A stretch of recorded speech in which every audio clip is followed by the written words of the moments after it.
সিনায় জীবনের ওই ডুবলে সূর্য আর হবে না করে উদিত।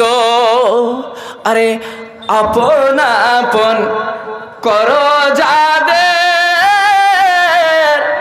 এরা নাই রে আপন তোরে রে।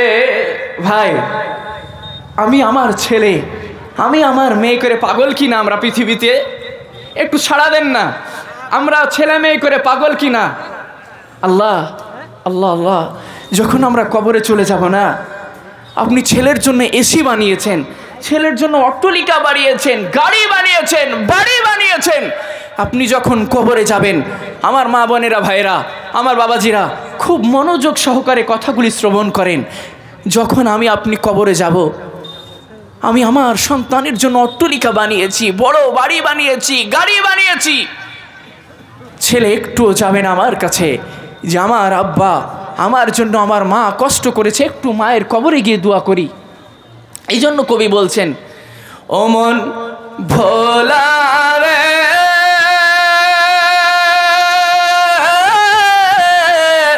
পতবে চলবে লাবে সিনায়, ওরে আপন আপন করো যাদের এরা নাই রে আপন তোরে রে। তোমার আপন যে জনা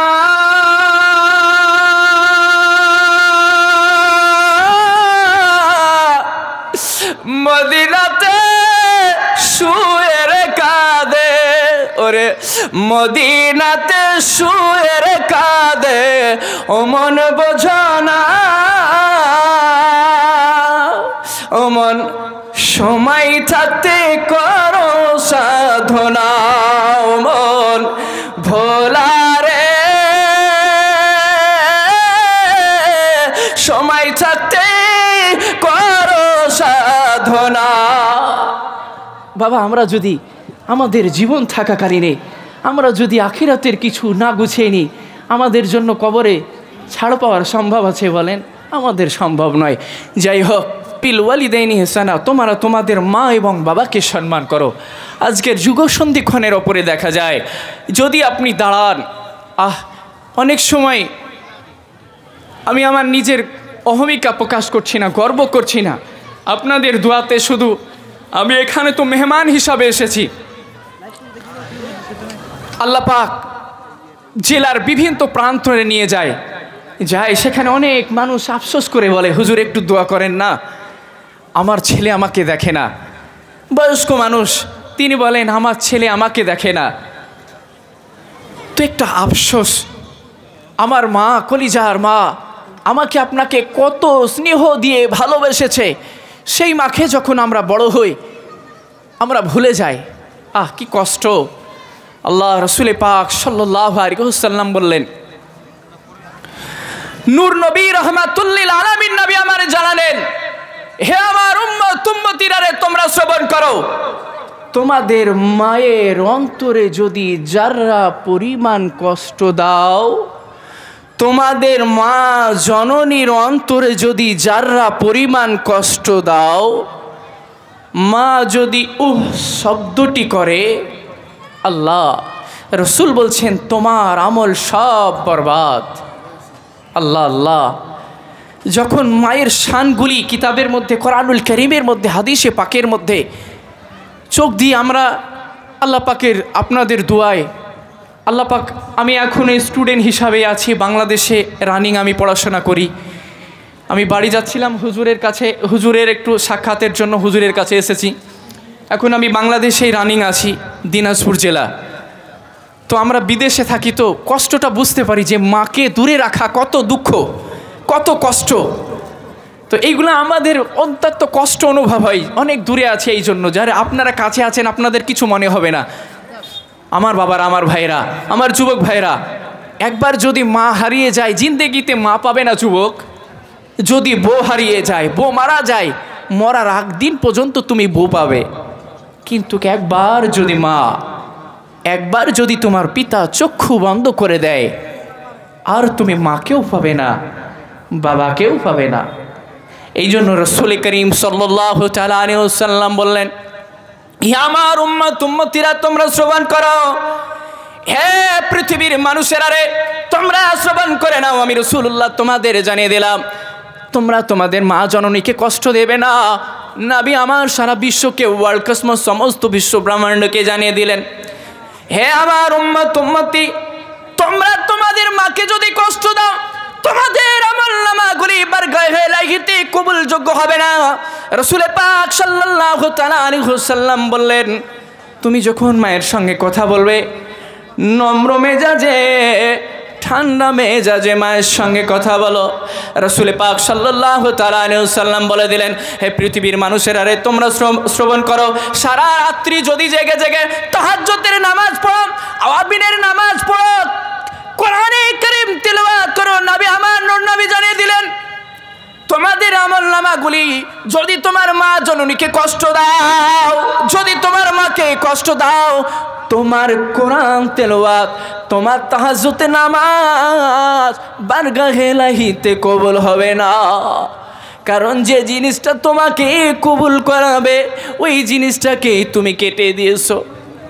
রাসূল পাক সাল্লাল্লাহু আলাইহি ওয়াসাল্লাম বললেন, হে পৃথিবীর মানুষেরা তোমরা শ্রবণ করো, তুমি যদি কাবার ইমাম হও, মসজিদে নববীর যদি ইমাম হও, একবার নয় যদি তুমি 20 বার নয় যদি লাখো বার হজ করো, যদি তুমি তোমার মাকে ব্যথা দাও, যদি তোমার মাকে কষ্ট দাও, তোমার ইবাদত খোদা দরবারে কবুল হবে না। এই জন্য কবি বলছেন, মাকে ভাবিও।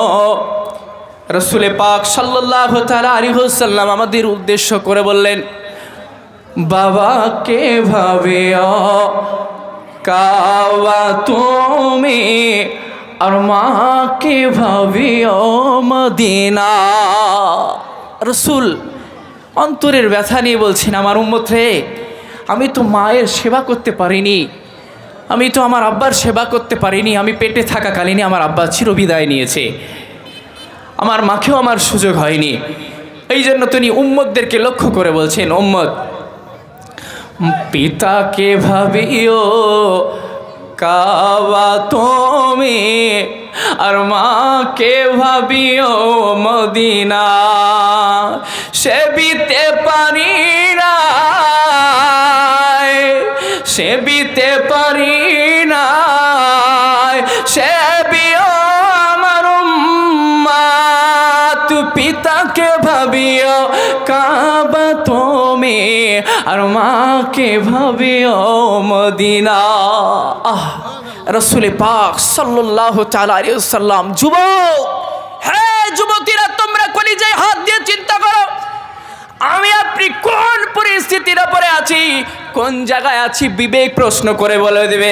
আরে যুবক, তুমি একবার অন্তরে হাত দিয়ে বিবেককে প্রশ্ন করো, বিবেকের তুমি যখন মায়ের পেটে ছিলে বাবা, মা যখন গভীর রাত্রে উঠে কান্না শুরু করে দিয়েছে, স্বামী জিজ্ঞাসা করে, বিবি তুমি কান্না করো কেন?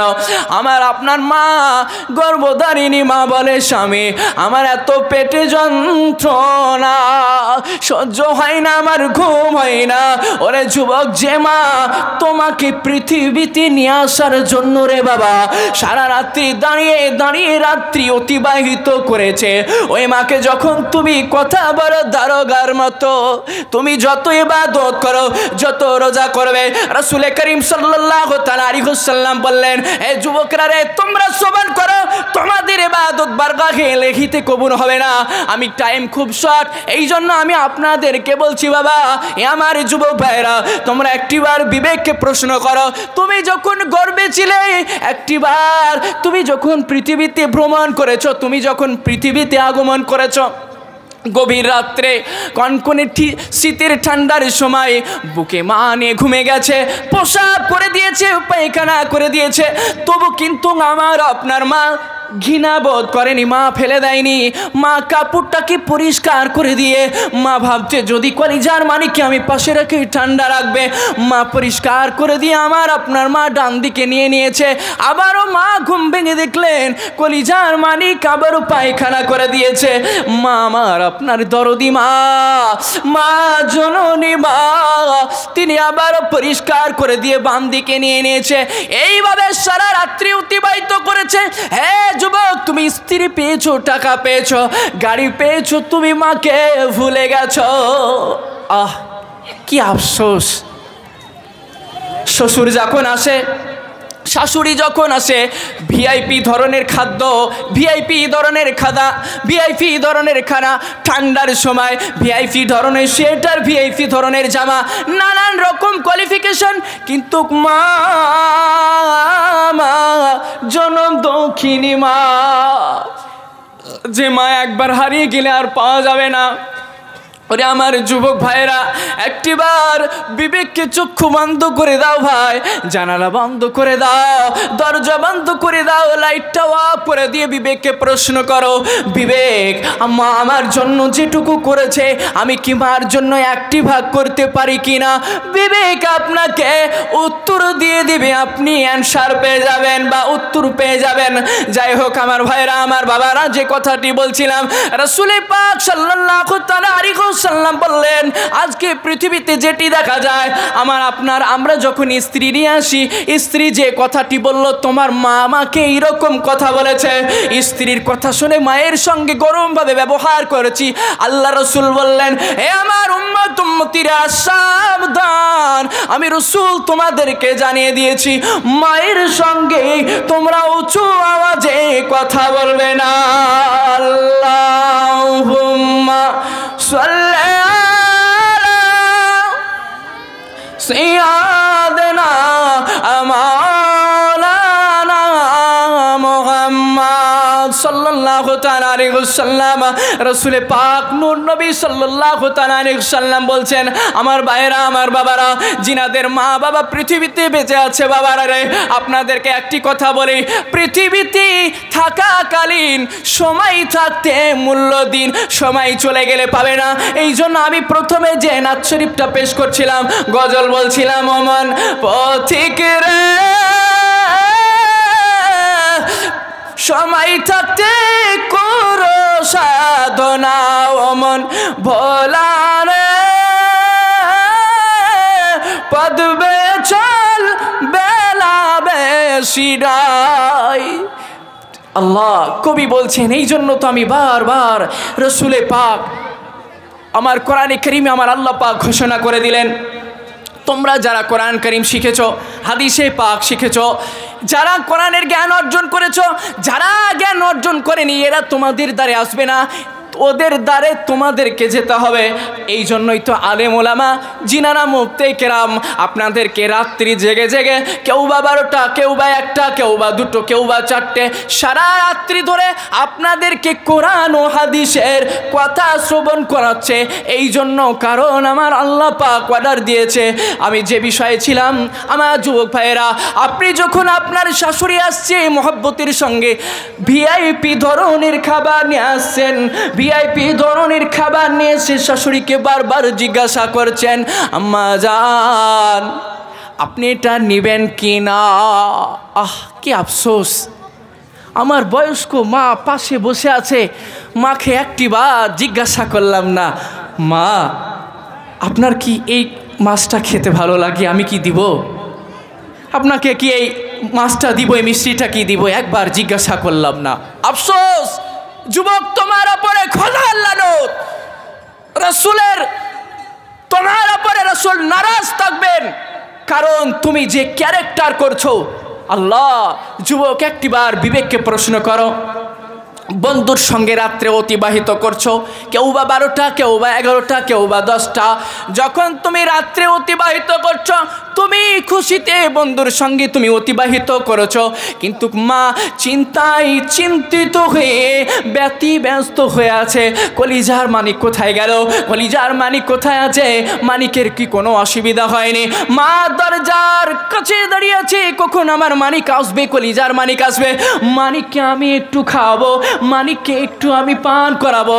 আমার আপনার মা জন্মধারিণী মা, গর্ভধারিণী মা, কিন্তু কই মায়ের যখন বয়স 65 হয়েছে, 70 হয়েছে, আমরা যখন ইয়াং যুবক, আমাদের যখন অর্থ আছে, আমাদের যখন টাকা আছে, তখন আমরা আমাদের বন্ধু বান্ধব বাড়িতে চলে এসেছে।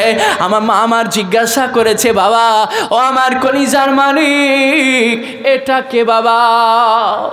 আমরা উঁচু আওয়াজে মার সঙ্গে বলি, মা আমার বন্ধু এসেছে। আবারও যখন মা জিজ্ঞাসা করে, বাবা আমাদের বাড়িতে কে এসেছে, তখন আমরা বলি, মা তুমি কি শুনতে পাও না? আমি বললাম আমার ফ্রেন্ড এসেছে, আমার বন্ধু এসেছে, তুমি বারবার কেন ডিস্টার্ব দাও মা? ভাই আমার যুবক, আমার বোনেরা, আপনাদের ওপরে খোদার লানত বর্ষণ হবে। একটিবার বিবেককে প্রশ্ন করেন না বোন, আমার ভাইরা, একটিবার বিবেককে প্রশ্ন করেন, বিবেক উত্তর দিয়ে দিবে। আমি যখন ছোট্ট ছিলাম, ভাইরা আমার, বাবারা, গভীর মনোযোগ সহকারে কথাগুলি শ্রবণ করি। আমাদের বর্তমান পরিস্থিতি বলছি, আমি কাউকে দুঃখ দেওয়ার জন্য নয়। আমি যখন ছোট্ট ছিলাম, মাকে জিজ্ঞাসা করেছি, মা এই জিনিসটাকে কি বলা হয়? মা বলেছে বাবা বেলুন। আমি জিজ্ঞাসা করলাম, মা জননী এই জিনিসটাকে কি বলা হয়? মা বললেন চেয়ার। আমি বললাম, মা পূর্ব আকাশে সকালবেলায় প্রভাতে কি ওটা উদিত হয়? মা বললেন সূর্য। সূর্য। এইভাবে মাকে একটার পর একটা জিজ্ঞাসা করতে থাকলাম। মা আমার একটা বলে দিলেন, একটাও বিরক্ত বোধ করলেন না। মা খুশি হয়ে বুকের সঙ্গে ধরে বললেন, বাবা ও আমার কলিজার মানিক, ও আব্দুল জব্বার, ও রহিমা, ও সত্তার, এটা কি বলা হয় গোলাপ, আর এটা কি বলা হয় বেলুন? ঠিক কেনা বলেন? আমাদের মা বাপ বলেছে কিনা ভাই? একটু হ্যাঁ হু দেন। আমাদের মা বাপ বলেছে কিনা? কিন্তু আমরা যখন, মা আমার আব্বা বয়স্ক হয়ে গেছে, মা যখন জিজ্ঞাসা করছে, বাবা তোমার কে এসেছে, মাকে উঁচু আওয়াজে কড়া মেজাজে এমন ভাষা প্রয়োগ করছি যেটা আমার বলার নাই। আল্লাহ, বিবেকরে একটু বার তুমি প্রশ্ন করো। আমি আপনাদের কথা, এখানকার কথা বলছি না। আমার বাড়ি হচ্ছে মুর্শিদাবাদ। আমি যখন ভার্সিটিতে পড়ছিলাম, ওখানে দেখছিলাম বহরমপুর বলে একটা জায়গা। ওই জায়গাতে আমার পাশেই মাদ্রাসা এবং পাশেই ভার্সিটি ছিল, কলেজ ছিল।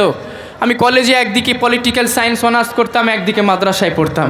কলেজে আমি হেঁটে হেঁটে যেতাম, আমি দেখতে পেতাম একটা বৃদ্ধাশ্রম। আমি জিজ্ঞাসা করতাম যে এরা কারা? তো কেউ বা বলতো, আমি ওদের কাছ থেকে খবর পেলাম কারোর ছেলে ইঞ্জিনিয়ার, কারো ছেলে প্রফেসর, কারো ছেলে অ্যাডভোকেট, ইত্যাদি ইত্যাদি। বিবেককে প্রশ্ন করলাম, বিবেক আমরা যদি আমার রসুলের দেওয়া পথকে, আমরা যদি আমার রসুলের দেওয়া পথকে অনুসরণ করতাম, অনুকরণ করতাম, আমাদের মধ্যে এই রকম আমার আম্মা জননীকে, আব্বা জানকে বৃদ্ধাশ্রমে আসতে হতো না। আব্বা জান দুঃখ শুধু আপনাকে দেখছেন না, এই দায়িত্ব বা ছেলে মেয়েরও নয়, আপনারও আছে। আপনি আমাকে জিজ্ঞাসা করবেন, জাহাঙ্গীর ভাই কেন আমাদের দায়িত্বভার আছে, আপনি একটু বলেন। আমার যে সমস্ত মায়েরা বাবারা আছেন, বুকে হাত দিয়ে বলেন, আপনার সন্তানকে কি আপনি বলেছেন, বাবা আব্দুর রহমান, মা রহিমা, এটা তোমার মা জননী, এটার সঙ্গে নরম মেজাজে কথা বলতে হয়। এটা তোমার চাচা, এর সঙ্গে উঁচু মেজাজে কথা বলতে নেই, পাড়া প্রতিবেশীর সঙ্গে ঝামেলা করতে নেই। বাবা এশার নামাজটা পড়ো, বাবা ফজরের নামাজটা উঠো বাবা। বলেন বাবা আমরা বলেছি? আমরা কেউ বলিনি। কথাতে আমাদের গ্রাম্য ভাষায় মুর্শিদাবাদে বলে, যেমন আটা তেমন রুটি, যেমন মাতার তেমনি বিটি। কথা কি আমার বুঝতে পারছেন ভাইরা বাবারা? আমার কি কথা বুঝতে পারেন? যেমন আটা তেমন রুটি, যেমনি মাতার তেমনি বিটি। ভাইয়েরা আমার, বাবারা, আপনি যেরকম থাকবেন, আমি মায়েদেরকে করজোড়ে নিবেদন করব, একটি মা যদি সজাগ হয়ে যায় তো পরিবারকে পাল্টে দিতে পারে। আম্মা জান, আমার ভাইরা গভীর মনোযোগ সহকারে কথাগুলি শ্রবণ করেন। আমরা যখন গম বুঝেন না, গম বুঝেন ভাইরা, গম যখন আমরা মানে আমাদের ওদিকে মুর্শিদাবাদে পিসা বলা হয়, আপনাদের এদিকে কি বলে আমি জানি না, পিসা বলে তো, এই জাতা কলে ময়দা যেটা করা হয়। তো এই পিসার জন্য মায়েরা দেখি বারবার পরিষ্কার করে, পাথর থাকলে পাথর খুঁটে। আরে আমার আম্মু, আমার বাবারা, আমার ভাইরা, এই সামান্য একটা রুটি খাওয়ার জন্য যদি এত মেহনত করতে হয়, আপনার সন্তানকে আপনি আপনার ছেলের কাছ থেকে কিছু চাইছেন, তাহলে আপনার ছেলে শুধু আপনার নয়, উম্মতে মুহাম্মদীরও কাজে আসবে। সেই ছেলেটিকে, সেই মেয়েটিকে গম যেভাবে পরিষ্কার করছেন তার চাইতে দ্বিগুণ পরিষ্কার করা আমাদের দায়িত্ব আছে কিনা ভাই? এবার যদি আছে বলার পরেও আমরা যদি না করি, সেই ছেলে যদি বড় হয়ে আমাদের বিরোধিতা করে, আমরা যদি আফসোস করি, আমাদের কিছু করার থাকবে না। কারণ প্রাথমিক লেভেলেই তো আমরা সেই পরিবেশ তৈরি করে দিইনি। আমি বাংলাদেশের কথা বলছি, আমাদের ইন্ডিয়ায় তো মাদ্রাসায় যারা পড়ে এদেরকে মনে করে যে এরা গরিব, বাবা মা খেতে পারে না, খেতে দিতে পারে না, এতিম যারা, এরা মাদ্রাসায় পড়ছে। খোদার কসম করে বলছি, আমি যেখানে পড়াশোনা করি প্রায় 700 থেকে 800 ছেলে মেয়ে আছে, একেবারে হাই কোয়ালিফিকেশন, যারা একেবারে কোটিপতি, এদের ছেলেকেও এরা কোরআনের হাফিজ বানায়। একবার বলবেন না সুবহানাল্লাহ? আল্লাহ, কোরআনে কারীমের ওদের তেলাওয়াত শুনবেন তো কলিজা ঠান্ডা হয়ে যাবে। সারা বিশ্বে বাংলাদেশের নাম আছে। এরা কোটিপতির ছেলেগুলোও এদের বাংলাদেশে অন্তত পক্ষে এরা কোরআনের হাফিজ বানায়। কেন? এরা জানে রাসূলের দেওয়া পথকে, রাসূলের দেওয়া মতকে যদি আমি অনুসরণ করি, অনুকরণ করি, আমার জীবনটা সাকসেসফুল হয়ে যাবে। আজকে যখন আমরা কোনো ভার্সিটিতে, কোনো অফিস আদালতে যাই, আমি যেহেতু এটা মাদ্রাসার জালসা, আমি কিছু কথা বলি। আমরা যখন অফিস আদালতে যাই, আমাদেরকে নেগেটিভ মাইন্ডে দেখে, মাথায় টুপি দেখলেই মনে করে এরা কিছু জানে না। এই জন্য আমি যারাই এই মাদ্রাসার কমিটি আছে তাদেরকে নিবেদন করব, আজকের যুগ সন্ধিক্ষণের ওপরে তাল মেলানোর জন্য, বর্তমান যুগ সন্ধিক্ষণের স্টেজে দাঁড়িয়ে দু কথা বলার মতো, বাতিলদের সঙ্গে মোকাবেলা করার জন্য আরবির পাশাপাশি ইংলিশেরও দরকার, কম্পিউটারেরও দরকার, ম্যাথেরও দরকার। আজকে যদি আমি যুগের সঙ্গে তাল না পিলাতে পারি, আজকে পিছিয়ে যাবে। আসেন, ইংল্যান্ডে একটি ধর্মীয় সভা হলো, ইংল্যান্ডের কথা পরে বলছি আমি। কোরআন, আজকে পৃথিবীতে লাখো লাখো ধর্ম, কিন্তু ইসলাম কেন এত উঁচু হয়ে আছে জানেন? আমরা চিন্তা করি না কেন এত ইসলাম উড্ডীয়মান হয়ে আছে। পৃথিবীতে আল্লাহ পাক গ্রন্থ বা ধর্মের প্রণেতারা পৃথিবীতে ধর্ম প্রচলন করেছে, সোগাইয়ের চাহিদার সঙ্গে সঙ্গে এরা মিলাতে না পারার কোনো বিলীন হয়ে গেছে। কিন্তু কি ইসলাম এমন একটি ধর্ম, যুগের সন্ধিক্ষণের সঙ্গে সঙ্গে তাল মিলিয়ে এমনভাবে চলেছে, উচ্চ শিখরে পৌঁছে গিয়েছে।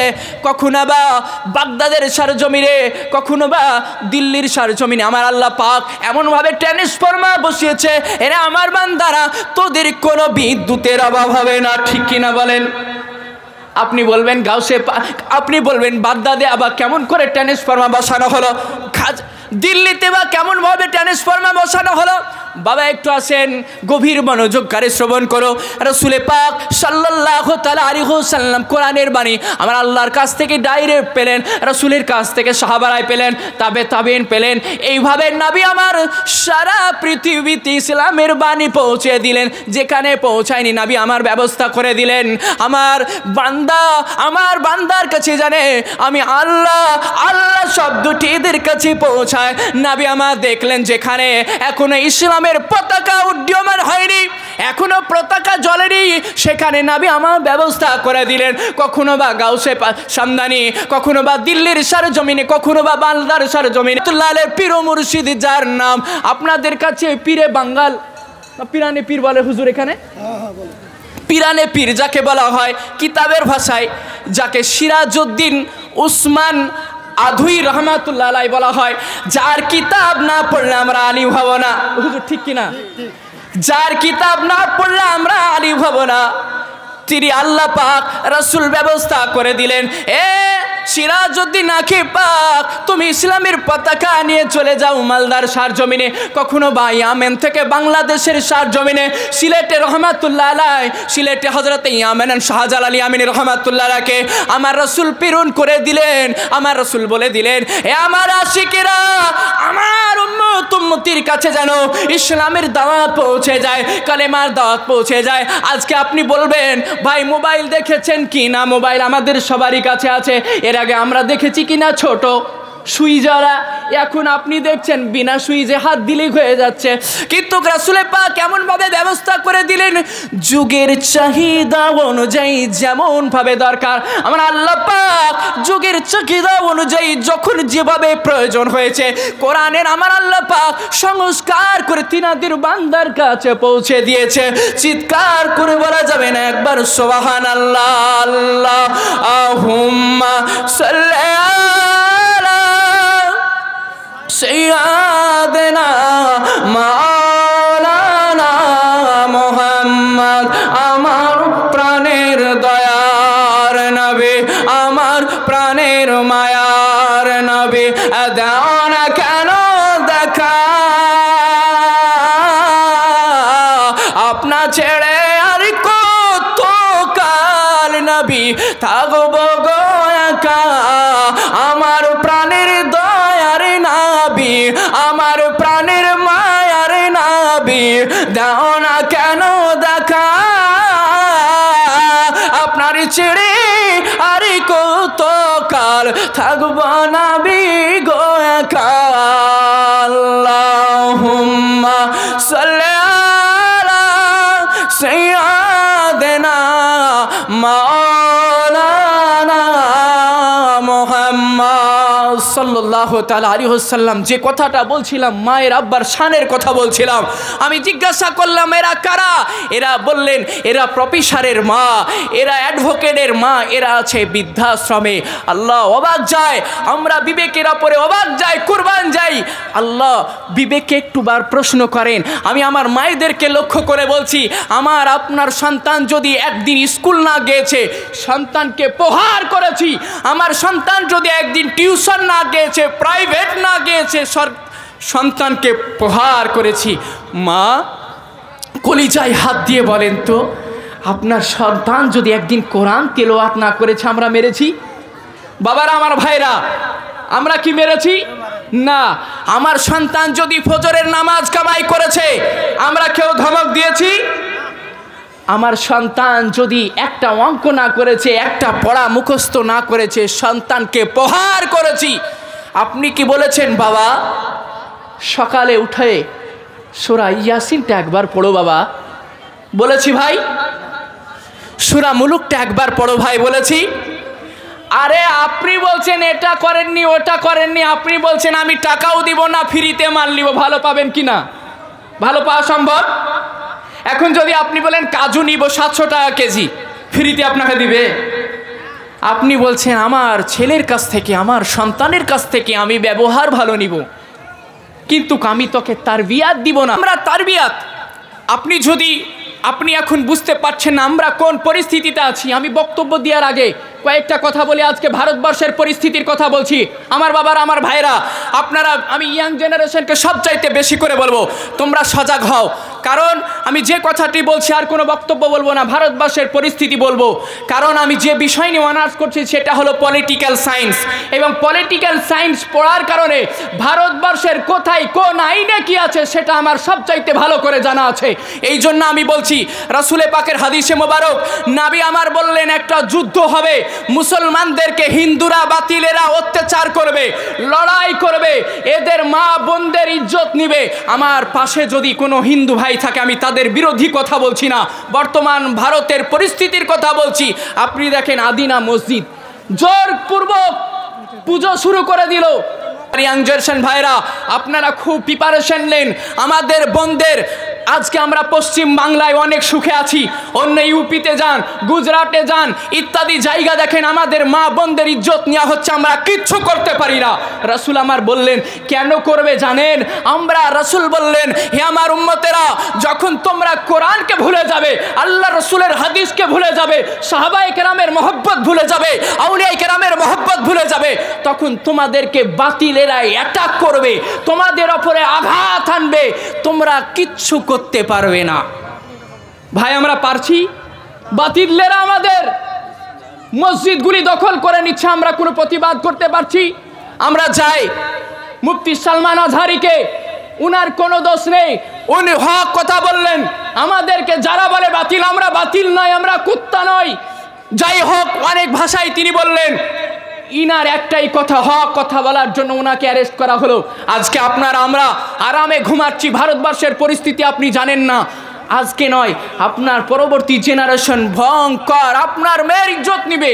আমি আমার কথা বলছি, আমার একটা ভাইয়ের মেয়ে স্কুলে বুরখা পরে যাওয়ার জন্য শিক্ষকে বলেছে বুরখা পরে আসা হবে না। আপনি জানেন, অবাক করা তথ্য, যে বিষয়ে আমরা ঘুমে আছি। ইয়াং জেনারেশনকে বলি, আমার ভাইরা তোমাদের পা ধরে বলি, আজকে আমাদেরকে ফেসবুক দিয়ে, ইউটিউব দিয়ে, আমাদেরকে ফ্রি ফায়ার দিয়ে ইহুদি নাসারারা এরা বিভ্রান্ত করে। এরা জানে এরা ফ্রি ফায়ার যখন খেলবে, এরা যখন ফেসবুকের মধ্যে যাবে, এদের ইমানি পাওয়ার দুর্বল হয়ে যাবে, এদেরকে অ্যাটাক করা খুব সহজ হবে। ভাইরা আমার ভাইরা, আমি আপনাদেরকে খুব মনোযোগ সহকারে বলি, আপনারা মনোযোগ সহকারে শ্রবণ করেন, কথাগুলি ব্রেনে রাখেন। আজকে ভারতবর্ষের পরিস্থিতি ভয়ানক হবে, রক্তাক্ত হয়ে যাবে। নবী আমার বললেন রক্তার বন্যা বয়ে যাবে, মুসলমানরা খেপে যাবে। মুসলমানরা খেপে যাওয়ার ফলে ভারত পাকিস্তান সব এক হয়ে ভারতের বিরুদ্ধে লড়াই করবে, বাতিলদের বিরুদ্ধে লড়াই করে আবার মুসলমানদের হাতে রাজত্ব আসবে।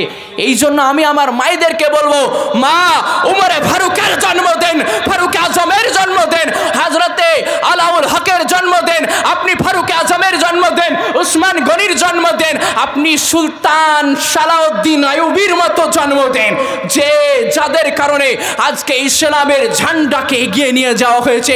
আপনারা যদি মনে করেন সালাউদ্দিন আইয়ুবীর মতো যোদ্ধাকে যারা ইসলামের বাতি সামনের দিকে এগিয়ে নিয়েছে, বাতিলেরা যখন অ্যাটাক এনেছে, সুলতান সালাউদ্দিন আইয়ুবী তিনি নিয়ে গিয়েছেন, ওই রকম মা আপনি আপনার সন্তানকে জন্ম দেন। হযরত আমি যে কথাটা বলছিলাম, আমার মায়েরা, আমার বোনেরা খুব মনোযোগ সহকারে শুনবেন। নিজামুদ্দিন, হযরতে নিজামুদ্দিন আউলিয়া নয়, হযরতে শেখ ফরিদ মাসুদ গঞ্জশকর রহমাতুল্লাহ আলাইহি, তিনি রাস্তা দিয়ে যখন যেতেন, তিনার চেহারা দেখে বাতিলেরা মুসলমান হয়ে যেত। তিনার নামে দিল্লির কোর্টে কেস করা হলো, দিল্লির কোর্টে যখন কেস করা হলো, কোর্টে ফাঁসি হবে, রায় হবে। জজ বলছে, বাবা শেখ ফরিদ মাসুদ গঞ্জশকর রহমাতুল্লাহ আলাইহি, আপনি তো বুরখা পরে আছেন, আপনার মুখের কাপড়টা একবার তুলেন। যেই মুখের কাপড় তুলেছেন, উনি ওখান থেকে বললেন যে আপনি একবার যার কারণে আপনাকে কি কারণে মুসলমান হয়েছে আমার জানা হয়ে গেছে। উনি বসেছিলেন সিংহাসনে, আপনি বললেন যে কালেমা পড়ে আপনি আপনার চেহারা দেখে বাতিলেরা মুসলমান হয়েছে, ওই কালমাটা আপনি পড়ে দেন। ওই কালমা হযরত শেখ ফরিদ বাবা ফরিউদ্দিন গঞ্জশকর রহমাতুল্লাহ আলাইহি ওখান থেকে কলেমা পড়িয়ে দিলেন। মাকে গিয়ে ঘটনা শোনাচ্ছেন, মা আমার চেহারা দেখে লক্ষ লক্ষ মানুষ মুসলমান হয়ে যাচ্ছে। ও আমার মা কোর্টের জজ পর্যন্ত মুসলমান হয়ে গেছেন। মা বললেন, বাবা ফরিদ তোমার কোনো বাহাদুরি নয়, বাবা তোমার কোনো বাহাদুরি নয়। তুমি যখন পেটে ছিলে, রাত্রিতে জেগে জেগে আমি তাহাজ্জুদের নামাজ পড়েছি, আল্লাহর কাছে দোয়া করেছি, আল্লাহ পৃথিবীতে যাকে তুমি পাঠাবে এর এমন চেহারা দাও, গুণ দাও, ক্যারেক্টার দাও, ব্যবহার দাও, যার ব্যবহার দেখে, যার ফিগার দেখে বাতিলেরা কালেমার দাওয়াত গ্রহণ করবে। আল্লাহুম্মা, সবাই উঁচু আওয়াজে আল্লাহুম্মা সাল্লি আলা। ভাই এক মোহব্বতে দুরুদ পড়েন, আরে নবীর প্রতি তো পড়বেন না? আয় হাই হাই হাই। একটা কথা বলি, দাঁড়ান, আপনারা দাঁড়ান। আরে কোন নবীর উম্মত জানেন? কাল কিয়ামত মাহশার ময়দানে যখন নবী আদম আলাইহিস সালাতু সালাম তিনি বলবেন আমার নেককার উম্মতগুলিকে দিয়ে দেন, নবী সুলাইমান আলাইহিস সালাতু সালাম সকল নবী যখন বলবেন আল্লাহ আমার নেককার উম্মতগুলিকে দিয়ে দেন, আমার আপনার নবী কি বলবেন জানেন? আয় হায় হায়, কোন নবীর উম্মত গো আমরা? নবী আমার বলবেন ইয়া রাসূলুল্লাহ, আমার নবী বলবেন আল্লাহ আমার গুনাহগার উম্মতগুলিকে আমাকে দিয়ে দেন, আমি জান্নাতে নিয়ে যাই। একবার চিৎকার করে বলা যাবে না আল্লাহ আল্লাহ? কোন নবীর উম্মত? আর একটি কথা, একটা হাদিস শরীফ বলি। রাসূলে পাক সাল্লাল্লাহু আলাইহি ওয়াসাল্লাম বলছেন প্রতি বৃহস্পতিবারের রাত্রে আমাদের আমলনামাগুলি রাসূলের দরবারে পেশ করা হয়, নবীর দরবারে পেশ করা হয়। রাসূলে পাক সাল্লাল্লাহু তাআলা আলাইহি ওয়াসাল্লাম জানিয়ে দিলেন, হে পৃথিবীর মানুষেরা তোমরা শ্রবণ করো, তোমার আমলনামাগুলি যখন আমি রাসূল আমার কাছে যখন ফেরেশতারা নাজিল করে, যখন নিয়ে যায়, ভালো কিছু দেখলে আমি খুশি হয়ে যাই, রাসূল তোমাদের জন্য দোয়া করি। এ আমার উম্মত উম্মতিরা তোমরা শ্রবণ করো, যখন তোমাদের কোনো খারাপ কিছু দেখি আমি আল্লাহর কাছে কান্নায় ভেঙে পড়ে, আল্লাহ আমার রবুজ উম্মত আল্লাহ নামাজ পড়েনি, আল্লাহ রোজা করেনি, আল্লাহ আল্লাহ আমার উম্মতকে কষ্ট দেবে, আল্লাহ আমার উম্মতকে মাফ করে দেন। আল্লাহ আমার আপনার নবী আমার জন্য গুনাহগারের জন্য গুনার জন্য মাফ চাচ্ছে, আর একটি বার কি আপনি নবীর প্রতি দুরূদ পড়বেন? একটু বার কলিজা থেকে চক্ষু বন্ধ করে দিয়ে একবার পড়ি না? আমাদের এই মাহফিলটাই যদি আমার রাসূল কবুল করে নেয় তো আমাদের জিন্দেগি সাকসেসফুল। বাবারা আমার ভাইরা, আমরা অন্তরের থেকে অন্তরের অন্তরস্থল থেকে মাইন্ড আইজকে মনোচক্ষুকে একবার চক্ষুকে বন্ধ করে দিয়ে সবুজ গম্বুজে তাওয়াজ্জু নিয়ে এসে যে একবার চক্ষু বন্ধ করে দুরুদের নজরানা পেশ করে আল্লাহুম্মা সাল্লি আলা সাইয়্যিদিনা মাওলানা মুহাম্মদ ওয়া আলা আলি সাইয়্যিদিনা মাওলানা মুহাম্মদ আল্লাহুম্মা সাল্লি আলা সাইয়্যিদিনা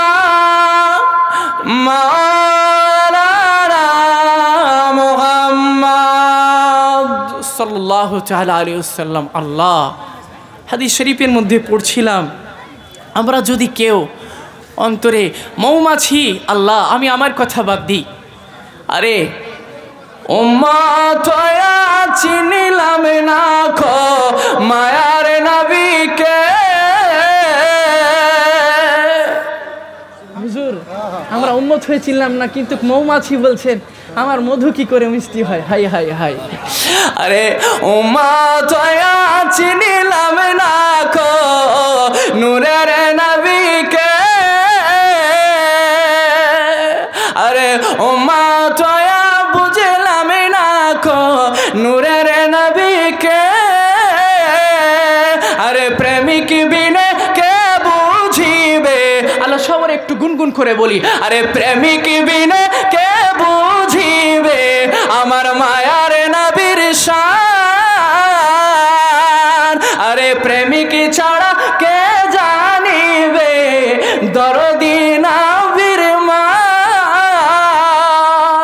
আল্লাহ কবি এমন কথা বলছে, আরে নবীর শান তো তারাই বুঝবে, নবীর যারা দিওয়ানা, নবীর যারা পাগল। এই জন্য তো আজকের যুগ সন্ধিক্ষণের উপরে দাঁড়িয়ে যে কথাটি না বললে হয় না। আমি কাউকে দুঃখ দেওয়ার জন্য বলছি না আমার ভাইরা, আমার বাবারা, আমি আপনাদেরকে বোঝানোর জন্য বলছি। আজকে এক শ্রেণীর মানুষ বেরিয়েছে যারা বলে কোরআন ও হাদিসের কোথাও মিলাদ নেই। ভাই আগে পড়ো তারপরে বলো। আমি সাধারণ উদাহরণে বুঝি, ভাই আমাকে যদি এখন বলেন আমার অ্যাপেন্ডিক্স হয়েছে অপারেশন করে দাও, আমি অপারেশন করলে বাঁচবে রোগী? ভাই উত্তর দেন, তাহলে বুঝতে পারবো আপনারা বুঝতে পারছেন। আমি যদি অপারেশন করি রোগী বাঁচবে ভাই? কিন্তু একটা এমবিবিএস এর ডাক্তার যদি তিনি অপারেশন করে সাকসেসফুল হয়ে যাবে। আরে